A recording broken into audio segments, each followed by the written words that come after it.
যে ক্লাসগুলো আমি নিতে চলেছি সেগুলো হচ্ছে থার্মোডাইনামিক্সের উপর, এবং আজকে আমরা সেই থার্মোডাইনামিক্সেরই একটা ইন্ট্রোডাকশন এখানে দেওয়ার চেষ্টা করব।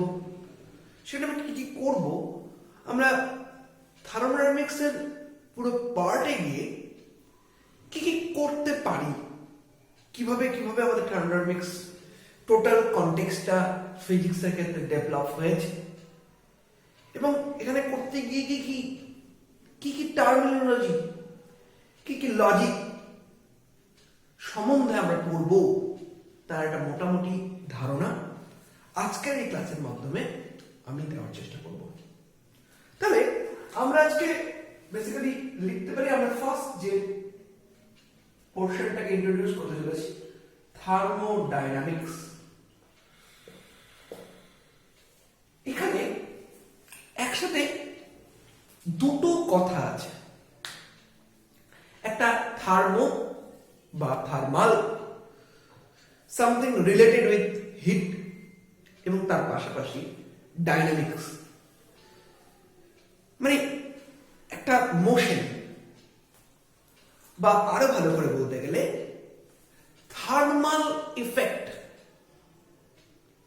কোন একটা সিস্টেমের উপর থার্মাল ইফেক্ট কি কি পড়তে পারে, তার ডাইনামিক্স কি, থার্মাল প্রপার্টির সাথে সাথে সেই সিস্টেমের ডাইনামিক্যাল প্রপার্টির কিরকম চেঞ্জ হতে পারে, তার একটা ধারণা একটু আমরা থার্মোডাইনামিক্সের ক্ষেত্রে পড়ার চেষ্টা করি। থার্মোডাইনামিক্স যেখান থেকে শুরু হয়, আমাদের যাবতীয় পড়াশোনাটা যেখান থেকে শুরু হয়, সেটা আর কিছুই না, আমাদের সেই কাইনেটিক থিওরি অফ গ্যাস। এবং কাইনেটিক থিওরি অফ গ্যাসের ক্ষেত্রে আমাদের মোটামুটি কম বেশি সবারই ধারণা এটাই আছে যে কোন গ্যাসের ক্ষেত্রে টেম্পারেচারের সাথে গ্যাসের যে মলিকিউলস গুলোর কথা বলা হয় তাদের ডাইনামিক্যাল চেঞ্জ লক্ষ্য করা যায়। মানে আরো ভালো করে বলতে গেলে টেম্পারেচার ইনক্রিজ করার সাথে সাথে সাথে সমস্ত রকম তোমার যে মলিকুলস গুলোর কথা বলা হয় তাদের কাইনেটিক এনার্জিও চেঞ্জ হতে থাকে, কাইনেটিক এনার্জি ইনক্রিজ করতে থাকে বলতে গেলে। তাই টেম্পারেচারের সাথে আইডিয়াল গ্যাসের কাইনেটিক এনার্জির একটা রিলেশন আমরা অলরেডি কাইনেটিক থিওরি অফ গ্যাসে পড়েছিলাম। আশা করি তোরা প্রত্যেকেই এই জায়গাটা জানিস। আজকে আমাদের থার্মোডাইনামিক্সের ক্ষেত্রে আমাদের পড়াশোনার জায়গাটা হচ্ছে, আমরা থার্মোডাইনামিক্সের ক্ষেত্রে বেসিক্যালি ইউজ করব আইডিয়াল গ্যাস বা কোন রিয়েল গ্যাস। সাধারণত গ্যাসের সিস্টেমের উপরে আমরা আমাদের যাবতীয় চিন্তা ভাবনাগুলোকে সাধু রাখি। গ্যাসের সিস্টেম ছাড়াও অন্যান্য সিস্টেমের ক্ষেত্রেও থার্মোডাইনামিক প্রপার্টি আমরা আলোচনা করি অনেক সময়, কিন্তু আমাদের মেইন ফোকাসটা থাকবে গ্যাসিয়াস সিস্টেমের উপরই। তাহলে এখানে আমরা কি করতে চলেছি না, এই থার্মোডাইনামিক্সের ক্ষেত্রে আমি কোন গ্যাসিয়াস সিস্টেমের উপর হিট অ্যাপ্লাই করেছি, সেই হিটের এফেক্টটা তার ডাইনামিক্যাল প্রপার্টির কিরকম চেঞ্জ ঘটাচ্ছে তার একটা ধারণা আমি করার চেষ্টা করব এই থার্মোডাইনামিক্সের মধ্যে। আবার রিপিট করছি, আমি কোন একটা গ্যাসিয়াস সিস্টেমের উপর হিট অ্যাপ্লাই করেছি, সেই হিট অ্যাপ্লাই করার ফলে তার ডাইনামিক্যাল প্রপার্টির কি চেঞ্জ আমরা লক্ষ্য করতে পারি, তার মোটামুটি একটা ধারণা আমরা এখানে দেওয়ার চেষ্টা করি থার্মোডাইনামিক্সের ক্ষেত্রে। এবং এখানে যেহেতু আমরা বারবার করে বলছি গ্যাসিয়াস সিস্টেম এর উপর, তাহলে গ্যাসিয়াস সিস্টেমের ক্ষেত্রে আমাদের মেইন ফোকাসটা থাকবে বলে গ্যাসিয়াস সিস্টেমের ক্ষেত্রে আমাদের যদি চেঞ্জিং প্যারামিটারের কথা বলো, সেই চেঞ্জিং প্যারামিটার গুলো হচ্ছে, আমরা প্রত্যেকেই কম বেশি আমাদের ধারণা আছে গ্যাসিয়াস সিস্টেমের ক্ষেত্রে চেঞ্জিং প্যারামিটার হচ্ছে প্রেসার, ভলিউম, টেম্পারেচার, ইনিশিয়াল। এই তিন ধরনের প্যারামিটারের কথা নিয়েই আমরা বেশি করে ভাববো এবং থার্মোডাইনামিক্সের যাবতীয় জায়গায় আলটিমেটলি আমরা এই প্যারামিটারগুলোর চেঞ্জের কথাই ভাববো। এই প্যারামিটারগুলোর ইন্টারনাল রিলেশনের বিভিন্ন প্রপার্টিগুলো আমরা এখানে অ্যাপ্লাই করব।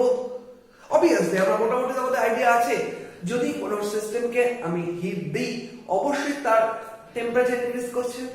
টেম্পারেচার ইনক্রিজ করার পাশাপাশি আর কি করছে, আর কিরকম এফেক্ট আমরা কোন একটা গ্যাসিয়াস সিস্টেমের উপর ফেলতে পারি টু গিভ সাম এনার্জি। একটা এনার্জি দেওয়ার ফলে তার মধ্যে কিরকম চেঞ্জ আমরা লক্ষ্য করতে পারি, সেই ব্যাপারগুলো যাবতীয় জিনিসপত্র কিন্তু লুকিয়ে আছে এই তিনটে প্যারামিটারের উপরেই।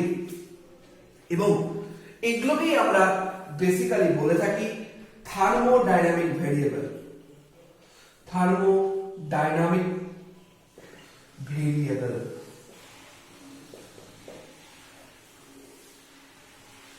বিভিন্ন সিস্টেমের ক্ষেত্রে বা বিভিন্ন সিস্টেমের বিভিন্ন প্রসেসের ক্ষেত্রে এই থার্মোডাইনামিক ভেরিয়েবল গুলোই পরিবর্তিত হচ্ছে। বিভিন্ন রকম প্রসেসের ক্ষেত্রে এর চেঞ্জটা হয়তো আলাদা আলাদা, কিন্তু আলটিমেটলি এই প্যারামিটার গুলোরই পরিবর্তনটাই আমি এখানে আলোচনার বিষয় হয়ে দাঁড়াবে। কেন এই ব্যাপারটা আরেকটু অন্যভাবে একটু ক্লিয়ার করি। ধর আমরা যখন শুধু মেকানিক্স করতাম, মেকানিক্সের ক্ষেত্রে আমরা আলটিমেটলি কি করতাম না, একটা সিস্টেম বা তাকে আমরা সিম্পল একটা বডি বলতাম, এই একটা বডি, এর উপর যদি আমি ফোর্স অ্যাপ্লাই করি তাহলে এই ফোর্সের অ্যাপ্লিকেশনের জন্য এর একটা ডিসপ্লেসমেন্ট হবে এদিক থেকে এদিকে, তাহলে এইটা গিয়ে আলটিমেটলি এরকম জায়গায় অবস্থান করছে। আমি এই ফোর্স অ্যাপ্লাই করছি, ওটা সরে গেল। এটা ছিল আমাদের সেই মেকানিক্যাল সিস্টেমের প্রপার্টি। এখানে আমরা আলটিমেটলি কি আলোচনা করব, দেখো এখানেও আমরা কিন্তু ওর চেঞ্জ অ্যাপ্লাই করব, কিন্তু যেহেতু এখানে সিস্টেমটা হচ্ছে গ্যাসিয়াস সিস্টেম, সেই গ্যাসিয়াস সিস্টেমের ক্ষেত্রে আমি যদি ওই সিস্টেমের উপর একটা ফোর্সের বদলে যদি মানে হিট অ্যাপ্লাই করি, তাহলে ওই সিস্টেমের ওই যে প্যারামিটার গুলো যেটা আমি বলছি থার্মোডাইনামিক প্যারামিটার, এই প্যারামিটার গুলোর কি পরিবর্তন হচ্ছে সেটাই দেখবো। অবভিয়াসলি একটা মেকানিক্যাল সিস্টেম মানে ধর আমার উপর একটা ফোর্স অ্যাপ্লাই করলে আমি একটু সরে যাব, মানে আমার অবস্থানের পরিবর্তন হবে।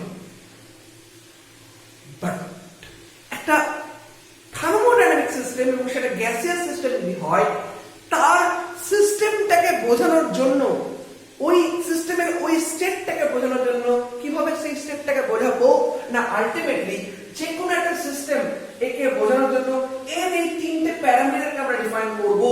আলটিমেটলি P1, V1, T1, এই তিনটে প্যারামিটারকে আমি আলটিমেটলি এই সিস্টেমের ক্ষেত্রে অ্যাপ্লাই করব।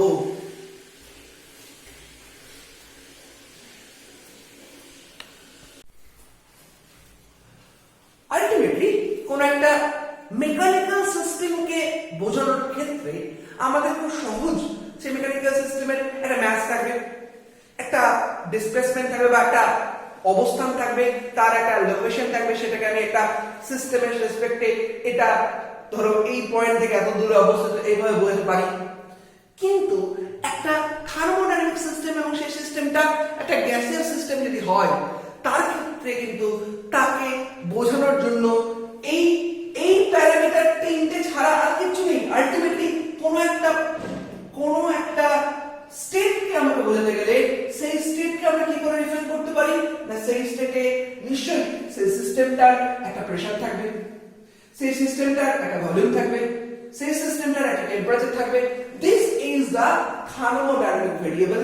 আলটিমেটলি সিস্টেমের ক্ষেত্রে সিস্টেমের একটা স্টেট থেকে আরেকটা স্টেটে যাওয়ার ক্ষেত্রে সেটা যে কোনো প্রসেসই হতে পারে, একটা স্টেট থেকে আরেকটা স্টেটে যাওয়ার ক্ষেত্রে আমি আলটিমেটলি এই ভেরিয়েবল গুলো এই একটা স্টেট থাকা অবস্থায় এই ভেরিয়েবলটা হচ্ছে এই ভেরিয়েবলের ভ্যালুগুলো হচ্ছে P1, V1, T1, আর একটা সেকেন্ড কোনো স্টেট দেওয়ার সময় ক্ষেত্রে এর ভেরিয়েবলটা হচ্ছে p2 v2 t2 and third. এইভাবে বিভিন্ন বিভিন্ন প্রসেসের ক্ষেত্রে এই প্যারামিটার গুলো পরিবর্তনটাই আমরা এখানে দেখব। তাহলে এখানে সবকিছু কন্ট্রোল হচ্ছে আলটিমেটলি এই সমস্ত থার্মোডাইনামিক ভেরিয়েবল গুলো দিয়ে, এবং এই ভেরিয়েবল গুলোর পাশাপাশি আমরা এখানে আরেকটা জিনিসও খুব বেশি করে অ্যাপ্লাই করব, সেটা হচ্ছে থার্মোডাইনামিক ফাংশন। থার্মোডাইনামিক ফাংশন সেই ব্যাপারটা কি একটু বলি। দেখ, একটা মেকানিক্যাল সিস্টেমের ক্ষেত্রে আমরা কি বললাম না, আমরা সিস্টেমটার ডিসপ্লেসমেন্ট ডিনোট করতে পারি, সিস্টেমটার ডিসপ্লেসমেন্ট আর টাইমের উপর ডিপেন্ড করে ভেলোসিটি ডিফাইন করতে পারি, বা ভেলোসিটি টাইমের উপর ডিপেন্ড করে আমরা অ্যাক্সেলারেশন ডিফাইন করতে পারি। তাহলে সবকিছু কিন্তু আলটিমেটলি ওই ডিসপ্লেসমেন্ট টাইম এখান থেকে আসছে। এখানেও ঠিক তাই, এই সমস্ত থার্মোডাইনামিক ভেরিয়েবল গুলো দিয়ে মানে পি ভি টি দিয়ে আমি বেশ কিছু ফাংশন তৈরি করতে পারি। সেই ফাংশন গুলোর ক্ষেত্রে মানে আলটিমেটলি বিভিন্ন প্রসেসের মাধ্যমে যদি একটা স্টেটের ক্ষেত্রে এই ভ্যালু গুলো এই ভেরিয়েবল গুলো পরিবর্তিত হয়, তাহলে আলটিমেটলি বিভিন্ন প্রসেসের ক্ষেত্রে একটা স্টেট থেকে আরেকটা স্টেটে গেলে আলটিমেটলি এই থার্মোডাইনামিক ফাংশনেরও একটা পরিবর্তন আমরা দেখতে পাবো। এই থার্মোডাইনামিক ফাংশন গুলো আলটিমেটলি তৈরি করা হয় ফ্রম থার্মোডাইনামিক ভেরিয়েবল। এরকম বেশ কিছু ফাংশন আমরা এখানে পড়ব, যেমন ওয়ার্ক ডান। মোটামুটি আমরা কম বেশি ওয়ার্ক ডান টার্মের সাথে অবশ্যই অ্যাপ্লিকেবল, অবশ্যই আমরা চিনি একে। ওয়ার্ক ডান মানে আলটিমেটলি ইন্টিগ্রেশন পিডিভি আমরা সাধারণত লিখে ফেলি এবং একে আমরা ডিনোট করি ওয়ার্ক ডান ডাব্লিউ দিয়ে। দেখো আলটিমেটলি পিডিভি ইন্টিগ্রেশন টার্মটা ডিপেন্ড করছে দেখো এই প্রেসার এবং এই ভলিউমের উপর। So this is thermodynamic variable. এছাড়াও আরো কিছু ধরনের ভেরিয়েবল আছে, যেমন ধরো ইন্টারনাল এনার্জি।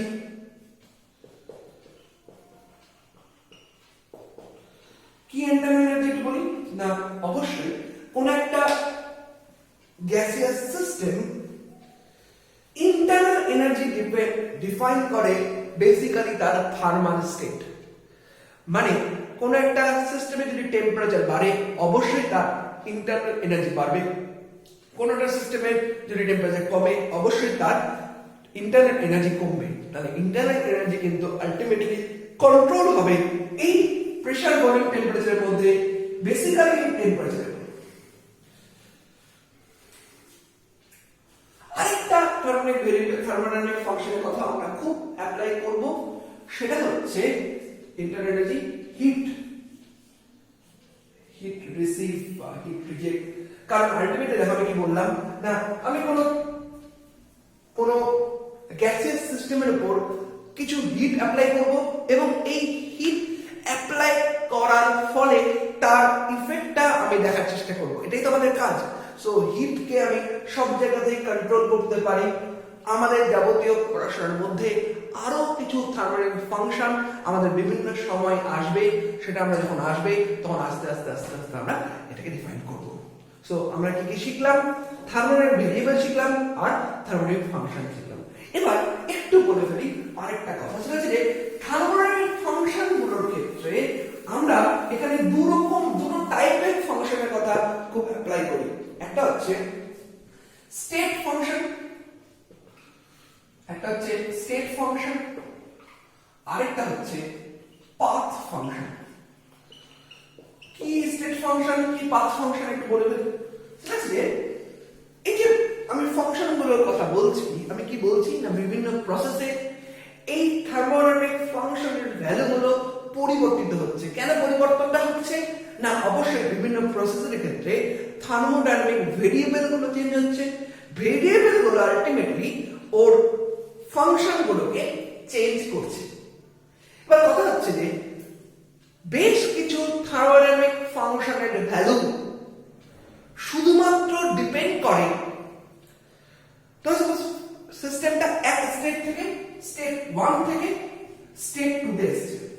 সিস্টেম স্টেট 1 থেকে স্টেট 2 তে এসেছে। স্টেট 1 থেকে স্টেট 2 তে আসার ক্ষেত্রে দেখো স্টেট বলে কাকে ডিফাইন করছে আমরা অবশ্যই বলো স্টেট বলতে এর একটা স্পেসিফিক p1 b1 t1 আছে।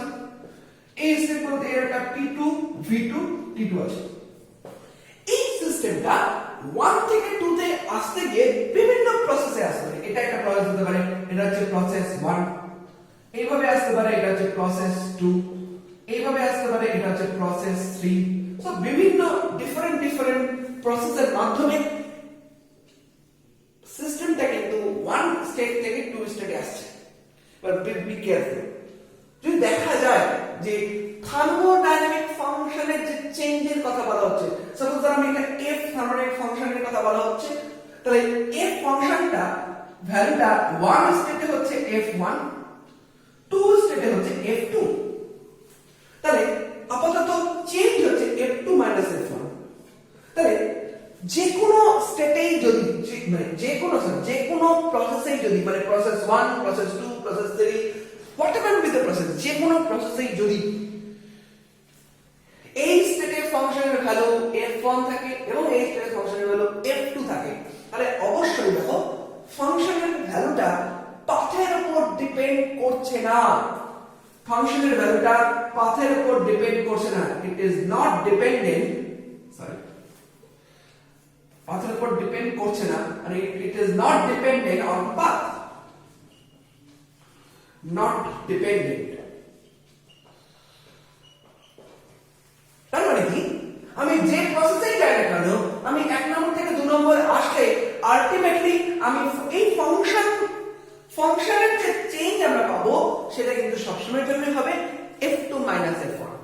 মানে এটা হচ্ছে ফাংশনের চেঞ্জটা হবে f2 f1 যে কোনো প্রসেসেই আসছে।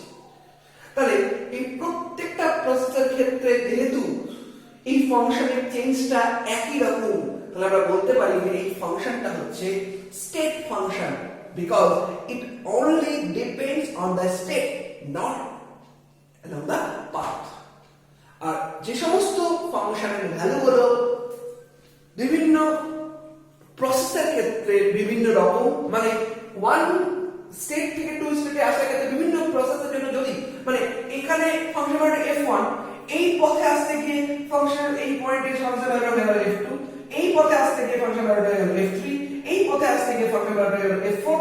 সো দেখো প্রত্যেকটা পথে এই ফাংশনের ভ্যালুটার চেঞ্জটা আলাদা। সো অবশ্যই এই ধরনের ফাংশনগুলোকে আমরা বলে থাকি পাথ ফাংশন।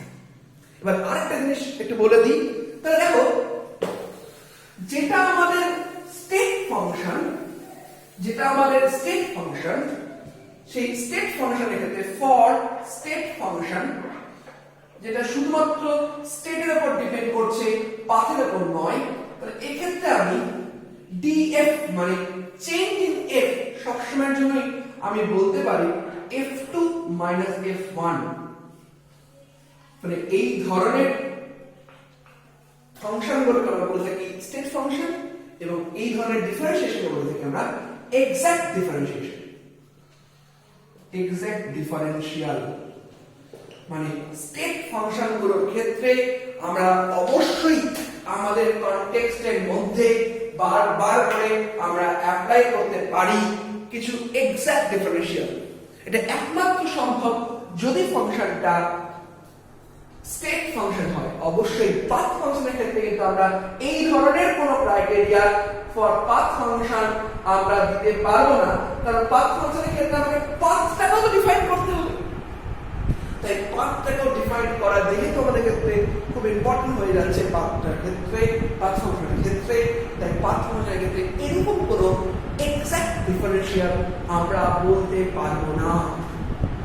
আরেকটা কথা বলি, সাপোজ আমি বারবার করে বলছিলাম এখানে কোনো স্টেটের চেঞ্জ, কোনো থার্মোডাইনামিক স্টেটের চেঞ্জের কথা বলতে গেলে আমরা কি বলছি, আলটিমেটলি আমাদের ওই প্রেসার, ভলিউম, টেম্পারেচার যে থার্মোডাইনামিক ভ্যারিয়েবল গুলো আছে এইগুলোর চেঞ্জের কথাই বলতে হবে। তাহলে দেখো আমি যদি সিম্পল একটা গ্রাফ করে একটা কি প্রসেসের গ্রাফ আমি করবো, এই বরাবর আমি ভলিউম চেঞ্জ করছি, এই বরাবর আমি প্রেসার চেঞ্জ করছি। সাপোজ ধরো আমরা এরকম টাইপের গ্রাফ দেবো, অবশ্যই এটা কি প্রসেসর হতে পারে আমি কিছুই জানি না, এটা হচ্ছে স্টেপ নাম্বার 1, এটা হচ্ছে স্টেপ নাম্বার 2। তাহলে সিস্টেমটা স্টেপ নাম্বার 1 থেকে স্টেপ নাম্বার 2 তে পৌঁছেছে এইখান থেকে এখানে।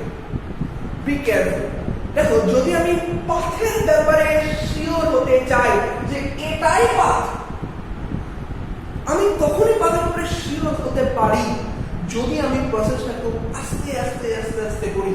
মানে প্রসেসটা যদি হয় ইনফাইনাইটসিমাল কোনো প্রসেস, ইনফাইনাইটসিমাল চেঞ্জের কথা বলা হয়।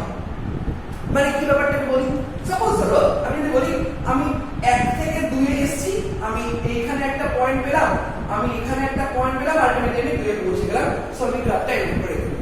যদি আমি বলি না এখানে পেয়েছি মানে প্রসেসটা কি এরকম হতে পারে না? হতেই পারে। প্রসেসটা কি এরকম হতে পারে না?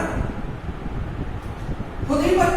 সো যদি আমি পাথের ব্যাপারে সিওরিটি চাই, তাহলে অবশ্যই এটুকুনি বুঝতে পারছো পাথের ব্যাপারে আমি তখনই এই লাইনটা একদম সলিড লাইন আমি তখনই এঁকে দিতে পারবো যদি আমার এক্ষেত্রে অসংখ্য ডেটা থাকে।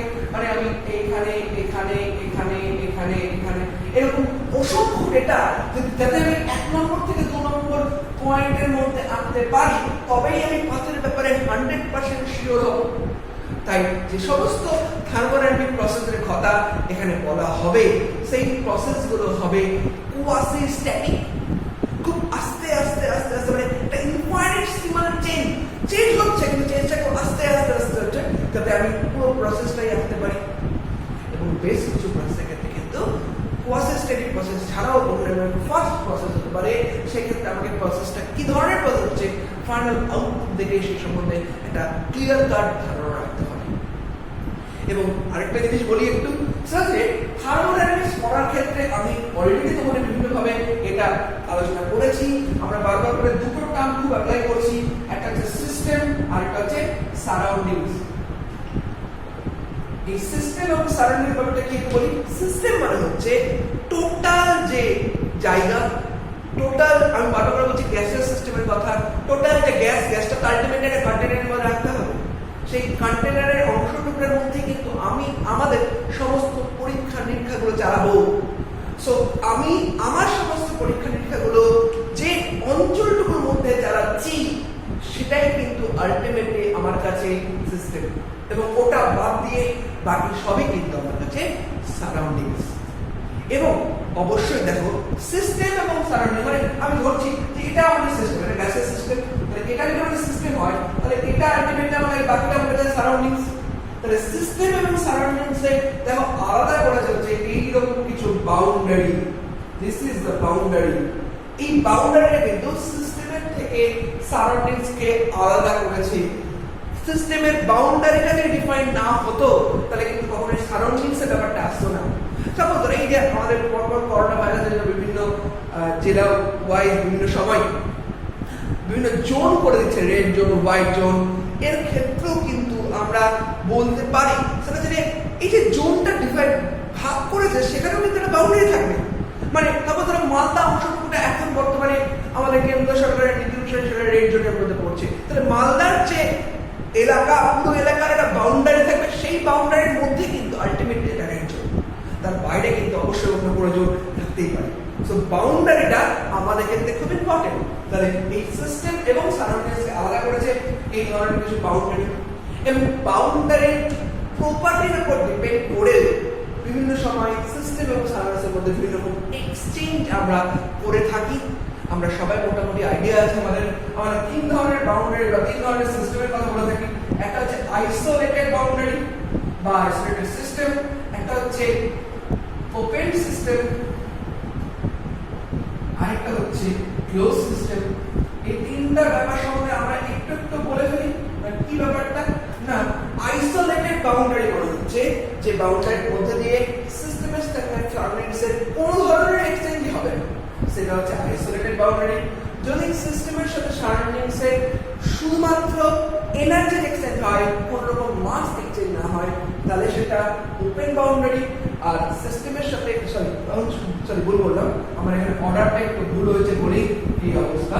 হচ্ছে আইসোলেটেড বাউন্ডারি, তারপর হচ্ছে ক্লোজ বাউন্ডারি, ক্লোজ সিস্টেম, তারপর ওপেন সিস্টেম। মানে আমাদের ক্ষেত্রে বলার সুবিধা হবে আইসোলেটেড বাউন্ডারির ক্ষেত্রে সারাউন্ডিংস এর কোনো রকম এক্সচেঞ্জ হয় না, মানে no mass exchange, no energy exchange.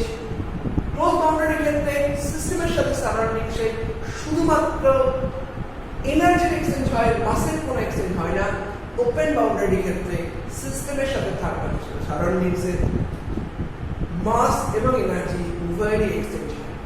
তাহলে এটা তোমাদের মোটামুটি তোমাদের ক্ষেত্রে এটা নোন প্যারামিটার, নোন নলেজ। এবার আমরা আরেকটা যেটা আলোচনা করতে চলেছি সেটা হচ্ছে থার্মোডাইনামিক ইকুইলিব্রিয়াম। এটা আমাদের ক্ষেত্রে খুব খুব ইম্পর্টেন্ট। থার্মোডাইনামিক ইকুইলিব্রিয়াম, এই ইকুইলিব্রিয়ামের ক্ষেত্রে আমাদের ক্ষেত্রে ইম্পর্টেন্ট ক্যাটাগরি সেটা বলি। থার্মোডাইনামিক ইকুইলিব্রিয়ামের ক্ষেত্রে আমরা এখানে কোন একটা সিস্টেম আছে এবং সিস্টেমের পাশে অবশ্যই সারাউন্ডিংস আছে। মানে এটা হতেই পারে এই যে আমার হাতে একটা ডাস্টবিন আছে, এটা আমাদের কাছে সিস্টেম হতে পারে। দেখো এই ডাস্টবিনের উপর এখন বর্তমানে যদি কিছু না থাকে শুধুমাত্র আমাদের কিন্তু অবশ্যই গ্র্যাভিটি আছে, তাহলে এর উপর একটা ফোর্স অ্যাপ্লাই হচ্ছে। তাহলে কি সিস্টেমের সাথে সারাউন্ডিংস এর বিভিন্ন সময় বিভিন্ন রকম এক্সচেঞ্জ চলে, কোন রকমের ফোর্স গঠিত এক্সচেঞ্জ চলে। মানে সিস্টেম সারাউন্ডিং সিস্টেমের উপর ফোর্স অ্যাপ্লাই করতে পারে, অনেক সময় সিস্টেম সারাউন্ডিংস এর উপর ফোর্স অ্যাপ্লাই করতে পারে। তারপর ধর একটা বেলুন ফুলে আছে, বেলুনের উপর আমি আরো বাতাস যোগাযোগ করলে একসময় বেলুনটা ফেটে যাবে। তাহলে এরকম বিভিন্ন রকম এক্সচেঞ্জ সারাউন্ডিংস এর সাথে হতে থাকে, ফোর্স গঠিত এক্সচেঞ্জ হতে থাকে। যদি সিস্টেম এবং সারাউন্ডিংস এর মধ্যে কোনো ধরনের ফোর্স এক্সচেঞ্জ না হয় তাহলে আমরা বলবো সিস্টেম এবং সারাউন্ডিংস মেকানিক্যাল ইকুইলিব্রিয়ামে আছে। আমি আবার রিপিট করছি, যদি আমরা দেখি সিস্টেমের সাথে সারাউন্ডিংস এর কোন ধরনের ফোর্সের এক্সচেঞ্জ হচ্ছে না, মানে সিস্টেমটা বা সারাউন্ডিংসটা কোন রকম ফোর্স দিচ্ছে না বা নিচ্ছে না, কোন রকম ফোর্সের এক্সচেঞ্জ হচ্ছে না, কোন রকম ফোর্স বাইরে থেকে অ্যাপ্লাই হচ্ছে না বা ভেতর থেকেও সারাউন্ডিংস এর মধ্যে কোন রকম ফোর্স অ্যাপ্লাই হচ্ছে না, তাহলে অবশ্যই আমরা বলবো যে সিস্টেমটা মেকানিক্যাল ইকুইলিব্রিয়ামে আছে। মানে আমরা তো নরমালি আমরা জানি যে কোনো একটা, আমি যদি নিউটনস ফার্স্ট লর কথাই বলি, যে ফোর্স অ্যাপ্লাই না হলে একটা বস্তু সবসময় ওই জায়গাতে থেকে যাবে। তাহলে এই ব্যাপারটা যদি বলি ফোর্স অ্যাপ্লাই হচ্ছে না, মানে আলটিমেটলি সিস্টেমটা কিন্তু সারাউন্ডিংসের সাথে মেকানিক্যালি কোনো এক্সচেঞ্জ করছে না, সিস্টেমটার কোনো ধরনের পজিশনাল চেঞ্জ হচ্ছে না বা অ্যাক্সেলারেশন হচ্ছে না বা ভেলোসিটি হচ্ছে না, কিচ্ছু হচ্ছে না। এই ধরনের ইকুইলিব্রিয়ামকে আমরা বলে থাকি মেকানিক্যাল ইকুইলিব্রিয়াম। তাহলে ফার্স্ট আমরা যে ধরনের ইকুইলিব্রিয়াম বললাম সেটা হচ্ছে মেকানিক্যাল ইকুইলিব্রিয়াম।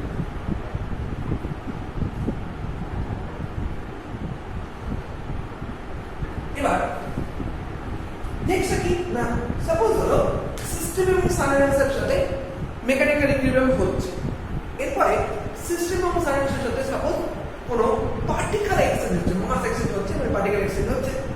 কিন্তু পার্টিকেল এক্সচেঞ্জ হলেও যদি এদের সাথে কোনো রকম কেমিক্যাল রিঅ্যাকশন না হয়, মানে সিস্টেমের সাথে সারাউন্ডিংসের মধ্যে যদি কোনো ধরনের কেমিক্যাল রিঅ্যাকশন হচ্ছে না, মানে সিস্টেমটা কেমিক্যালি আইসোলেটেড করা আছে সারাউন্ডিংস থেকে, কোনো ধরনের কেমিক্যাল রিঅ্যাকশন হচ্ছে না, তাহলে আমরা বলতে পারবো যে সিস্টেমটা সারাউন্ডিংসের সাথে কেমিক্যাল ইকুইলিব্রিয়ামে আছে।